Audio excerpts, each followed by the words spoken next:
Hi there, thank you so much for clicking the thumbnail and being interested in my work. In this video, part 2 of Monsell Head in Derbyshire, I'll be showing you how I achieved the trees, drawing the branches, the leaves and getting that sort of pictorial perspective. So be sure to watch it right through to the end, because here and there I'll be slowing things down in real time so you can take a closer look. So let's dive in and take a look.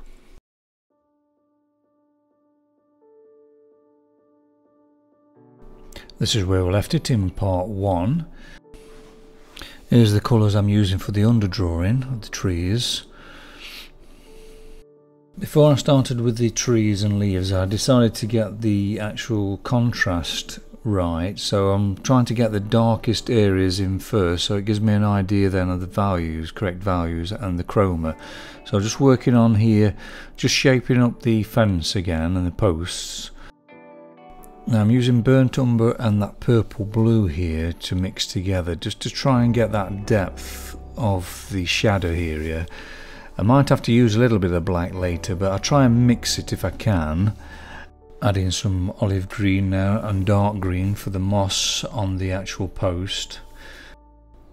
You're limited actually when you mix colours together to create a black to get the correct depth. So here I'm adding a little bit of Carbothello black, which does help. I only put in a little bit in there, but still mix colours with it to give it life. At this stage of the painting, I'm not really interested in the detail of all that wood and that at the moment. It's just a case, like I said, just to get an idea of the actual depth of the darkest areas of the painting. So then it gives me something to compare with when I work on the other colours. So it's all about trying to get the values right. So you put your lightest in and your darkest areas in, and then it gives you an idea what's in between. So I'm just starting blocking in now the actual grass there and a bit of the leaves and trees.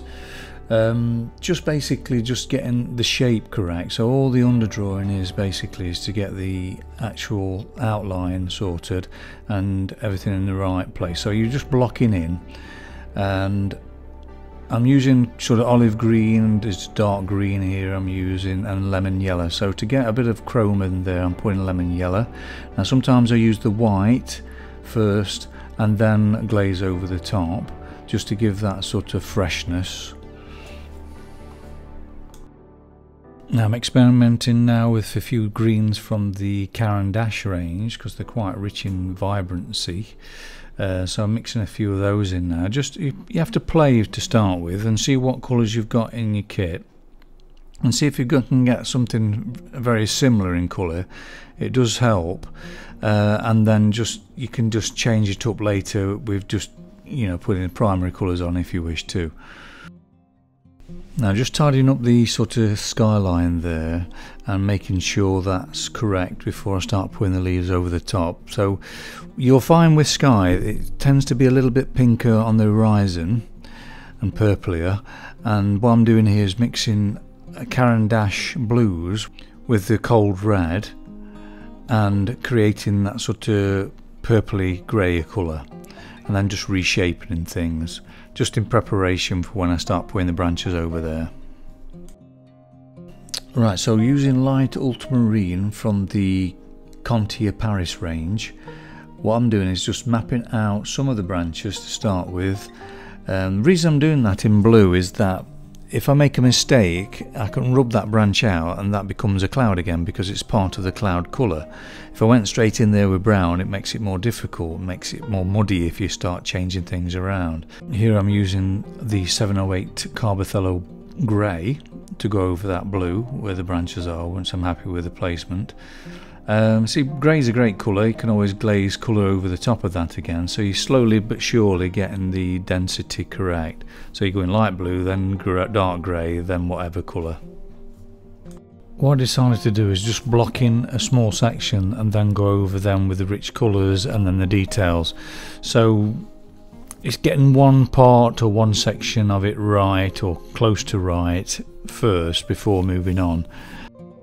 Just slowing it down to real time now, just showing you how I'm using this light green from the Caran range So mapping out little sort of marks here and there, getting the freshness in, then going over with a dark green, which is 719, and trying to get that shadow in. So what you're doing is just letting go and just letting your hands move and keeping a similar pattern to what you see on the reference image, but don't try and draw every leaf the same, it'll just drive you insane. It's just a matter of letting go and feeling it and just be one with it, melt into it and just let it express through you, rather than trying to overthink it and trying to do it exactly what you see. Now, along with the light green, I'm using burnt sienna as well, so I'm just putting little specks with the light green and then just glaze over here and there to warm up the area, because this green is not correct colour. It's very hard to find the correct colour, so what you have to do is put something close, so it was a light green but it was too green. But what I'm doing now is sort of warming it up by just glazing it with burnt sienna. Now, if you want it really fresh and bright, sometimes I put a little bit of white in first. So I'm going over here with a Chinese white, just getting sort of some sort of texture and some sort of feel to it. And then again I'll glaze over the top of that. So I'm trying different things. You've got to experiment. I'm using a warmer yellow with that white. So I'm experimenting all the time, trying different things. Now for the shadow areas, I'm using dark green, which is 719, and then a little bit of cold red mixed in there just to sort of let it sort of go back a little bit. The thing is with drawing landscapes, there's a pictorial perspective as well to consider. Colours are darker and more vibrant and more chroma towards the foreground, and as you go into the distance, the colours go less saturated and more bluer in the shadows. So that's what you have to sort of consider. So when you're doing the shadows and the darkness, you always use, that's why I tend to use their blues and browns rather than blacks. And with using the actual burnt sienna over the greens, it desaturates a little bit, so it sets it back so it don't come too forward, because when I start doing the foreground, it's going to be really fresh and vibrant.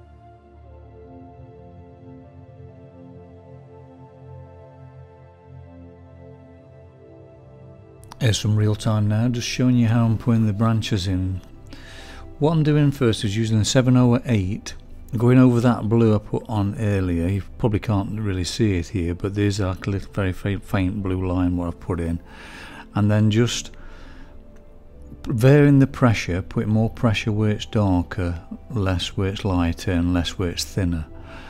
And just getting a feel for where the flow of the branch is. Like I say, you don't have to do it exactly the same, but if you can try and keep it a similar pattern, it will keep you calm, because if you go too random, then you'll get lost in all the detail.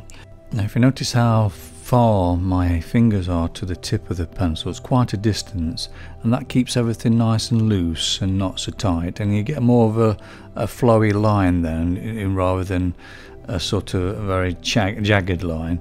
But keeping that sort of distance away from it keeps everything nice and flowing. Now if you notice, I'm actually pushing with the pencil and also pulling with it, so I'm varying the pressure. Now the pencil I'm using is a Carbothello pencil, and it's 770, and that is like a purple black colour, which is perfect for these very fine branches. And once I'm happy with that, then I'll go over again with a darker grey, which is a 708, and varying the pressure here and there. But it gives you an idea, this does, of how I'm approaching it. And again, I'm pushing with the pencil, pulling with it, so I'm not just using one direction all the time, and just varying the pressure to get a thinner branch or thicker branch. Now I'm using yellow ochre for the leaves on this tree. It seemed to be the perfect colour for it. Again, just letting go, just letting the movements happen, don't try and overthink it. Now once I'm happy where things go, then I'm starting to actually put darker branches now. So I'm going here and there, darken up the branches using a bit of brown and purple.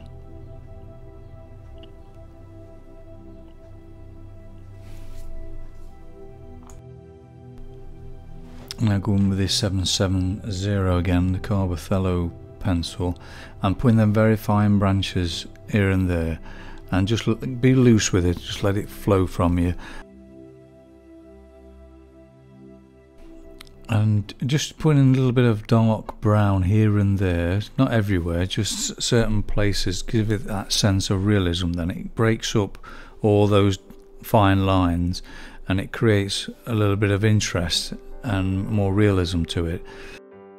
Now I'm conscious on how long this video is becoming, so I'm just going to speed it up a little bit. So it's the same procedure as that I've done before.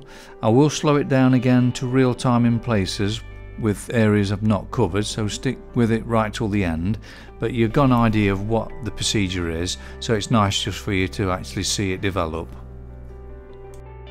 I'd just like to take this opportunity to thank all my Patreons for their wonderful support every month. It really means the world to me. It makes all the difference in, you know, helping me produce these videos, free content on YouTube.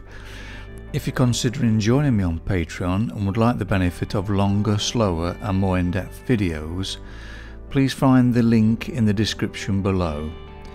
Painting will be on my Patreon page in two parts. Part one would be step by step how to draw the skies and the branches over the sky, and part two will be the rest of it. Now part two will be a 4-hour video where you can forward to wherever part you want and see every mark I make.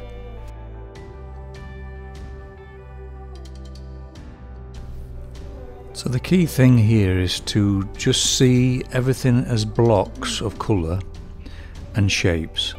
Don't see it as a tree trunk or a gate or leaves. If you start to name it, what will happen is the mind will start to imagine what it's like, and you'll get too involved in thinking, God, there's too much detail here, how am I going to do it? And this could lead to stress and anxiety. So what I tend to do is let go of the mind, open the heart, and just focus on feeling the image. I have the image small enough so I can see the whole of the feeling of it. When you have an image smaller, you'll tend to sort of connect to the energy more and the feeling, and that's what I'm drawing. I'm drawing and painting the feeling, not the detail. The detail takes care of itself, it just happens. I don't think about putting details in, it just evolves. But I just do this procedure where I do big shapes to start with and build it up layer after layer, and eventually it comes together. So the more you relax and the more you let go of control and trying to create again an exact replica, because this is your interpretation, so just let it flow, let it happen, and just enjoy. Just a little bit of real time now, just to show you how I'm shaping these leaves around the bark of the tree. Just using the dark green, which is a 719 of the Caran dash range, and so just letting the movements happen. I'm not thinking about the details, I'm just letting it flow from me, and then adding a cold red. Now the way to make a shadow is to use a complementary colour, so dark green, the complementary colour of green is red, so adding the red and the green together creates a natural shadow. And putting the highlights in with the lemon yellow.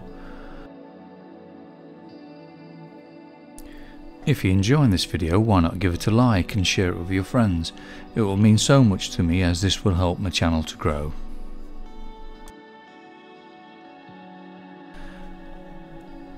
Now just a little bit about how I'm focusing as well. My eyes are spread and everything is one with each other, so the sky is one, everything feels in nature, there's a oneness to it. And that's what I'm trying to create here by just looking at the whole image, like I mentioned earlier, but really connect and feel the energy and just let that energy come out.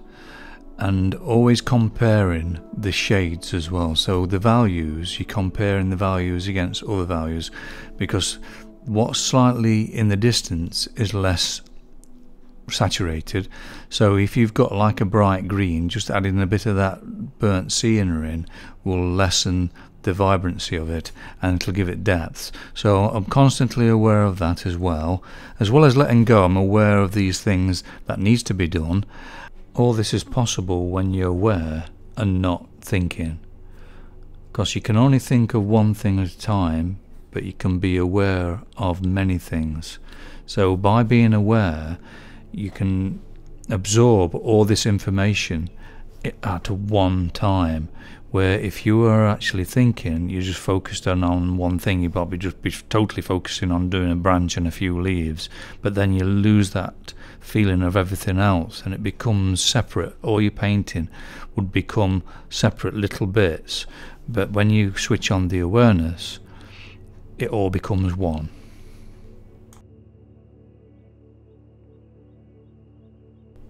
Just drawing in a little bit of the dirt path there. Now I'm using a Caran pencil, which is like a pinky coloured mix. It's a little bit richer than what you're seeing actually on the reference image on screen. When I'm seeing it on my computer, it's a little bit warmer than that. Using the pink mix over top of that. And then I'm just going over in the shadow area with the dark ultramarine and then a burnt umber. It's a new pencil I've just used as well. The other one run out, so this is a brand new brown pencil that I'm using now.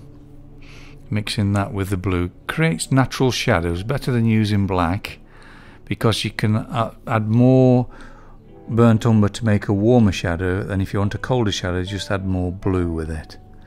So it's very versatile.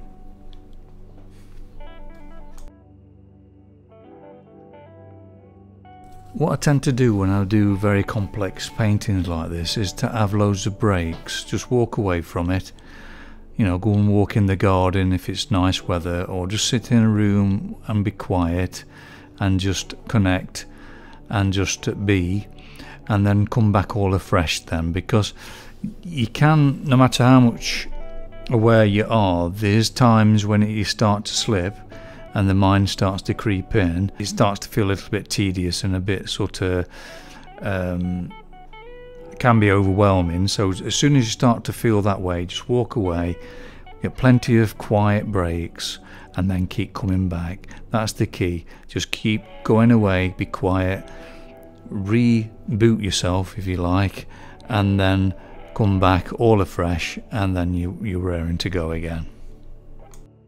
Hope you've enjoyed part 2. Be sure to look out for part 3, which will be the path and the gate and putting the whole finishing touches to the whole painting, so be sure to watch out for that. Here's the painting at the end of part 2. If you're interested in seeing more of my work, here's a few links that you might be interested in. Take care and be well. Appreciate you watching it right till the end.